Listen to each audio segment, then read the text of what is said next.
Marc chapitre 10 dans la Bible du Semeur. Jésus partit de là pour se rendre dans la partie de la Judée située de l'autre côté du Jourdain. De nouveau, les foules se rassemblèrent autour de lui, et selon son habitude, il se mit à les enseigner. Des pharisiens s'approchèrent et lui posèrent une question. « Un homme a-t-il le droit de divorcer d'avec sa femme ?» Il voulait par là lui tendre un piège. Il leur dit « Quel commandement Moïse vous a-t-il donné ?» Moïse, lui dirent-ils, a permis de divorcer d'avec sa femme, à condition de lui donner un certificat de divorce.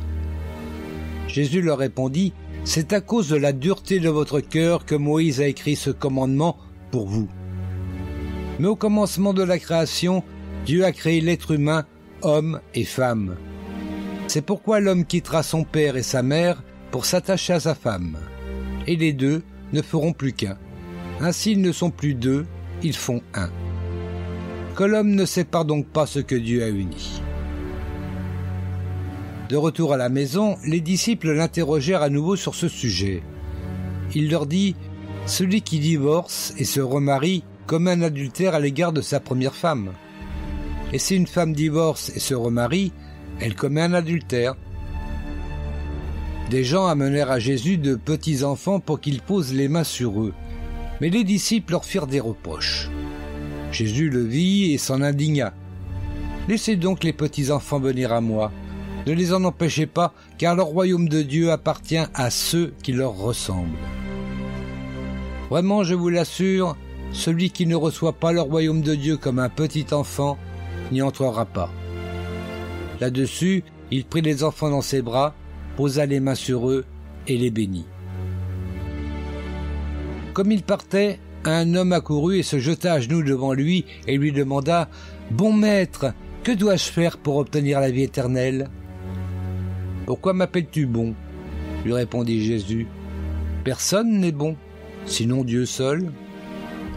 Tu connais les commandements.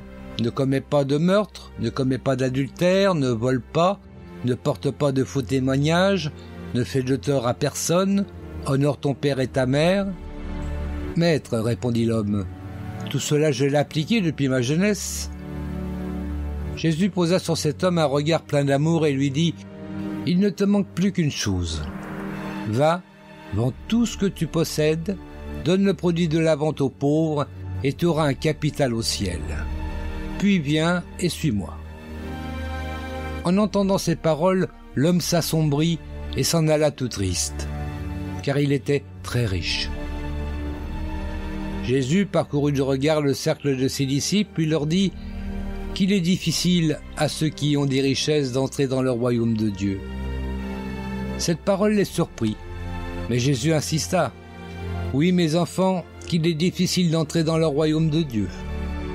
Il est plus facile à un chameau de passer par le trou d'une aiguille qu'à un riche d'entrer dans le royaume de Dieu. » Les disciples furent encore plus étonnés. Ils se demandaient entre eux, mais alors qui peut être sauvé ? Jésus les regarda et leur dit « Aux hommes c'est impossible, mais non à Dieu, car tout est possible à Dieu. » Alors Pierre demanda « Et nous ? Nous avons tout quitté pour te suivre. » Jésus répondit « Vraiment, je vous l'assure, si quelqu'un quitte à cause de moi et de l'Évangile sa maison et ses frères, ses sœurs, sa mère, son père, ses enfants ou ses terres, il recevra 100 fois plus dès à présent des maisons, des frères, des sœurs, des mères, des enfants, des terres avec des persécutions et dans le monde à venir, la vie éternelle. Mais beaucoup qui sont maintenant les premiers seront les derniers, et beaucoup qui sont maintenant les derniers seront les premiers. Ils étaient en route pour monter à Jérusalem. Jésus marchait en tête. L'angoisse s'était emparée des disciples et ceux qui les suivaient étaient dans la crainte.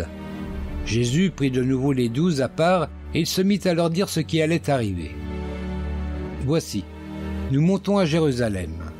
Le Fils de l'homme y sera livré aux chefs des prêtres et aux spécialistes de la loi. Ils le condamneront à mort et le remettront entre les mains des païens. Ils se moqueront de lui, lui cracheront au visage, le battront à coups de fouet et le mettront à mort. puis au bout de 3 jours, il ressuscitera. » Alors Jacques et Jean, les fils de Zébédée, s'approchèrent de Jésus et lui dirent « Maître, nous désirons que tu fasses pour nous ce que nous allons te demander. »« Que désirez-vous que je fasse pour vous » leur demanda-t-il. Ils répondirent « Accorde-nous de siéger l'un à ta droite et l'autre à ta gauche lorsque tu seras dans la gloire. » Mais Jésus leur dit « Vous ne vous rendez pas compte de ce que vous demandez. Pouvez-vous boire la coupe que je vais boire ou passer par le baptême que j'aurai à subir ?»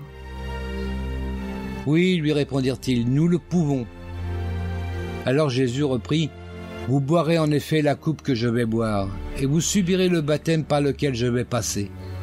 Mais quant à siéger à ma droite ou à ma gauche, il ne m'appartient pas de vous l'accorder. Ces places reviendront à ceux pour qui elles ont été préparées. » En entendant cela, les 10 autres s'indignèrent contre Jacques et Jean. Alors Jésus les appela tout auprès de lui et leur dit « Vous savez ce qui se passe dans les nations ? Ceux que l'on considère comme les chefs politiques dominent sur leur peuple, et les grands personnages font peser leur autorité sur eux. Il ne doit pas en être ainsi parmi vous. Au contraire, si quelqu'un veut être grand parmi vous, qu'il soit votre serviteur. Et si quelqu'un veut être le premier parmi vous, qu'il soit l'esclave de tous. Car le Fils de l'homme n'est pas venu pour se faire servir, mais pour servir lui-même et donner sa vie en rançon pour beaucoup. » Ils arrivèrent à Jéricho. Jésus et ses disciples sortaient de la ville, accompagnés d'une foule nombreuse. Bartimée, fils de Timée, un mendiant aveugle, était assis au bord du chemin. Lorsqu'il entendit que c'était Jésus de Nazareth, il se mit à crier « Jésus, fils de David, aie pitié de moi !» Mais beaucoup le rabrouaient pour le faire taire. Lui, cependant, criait de plus belle « Fils de David, aie pitié de moi !» Jésus s'arrêta et dit « Appelez-le. » On appela l'aveugle en lui disant « Courage, lève-toi, il t'appelle. » À ces mots, il jeta son manteau, se leva d'un bond et vint vers Jésus. Jésus lui dit « Que veux-tu que je fasse pour toi ?» « Maître, lui répondit l'aveugle, fais que je puisse voir. » « Va, lui dit Jésus, parce que tu as cru en moi, tu es guéri. » Aussitôt il recouvra la vue et suivit Jésus sur le chemin.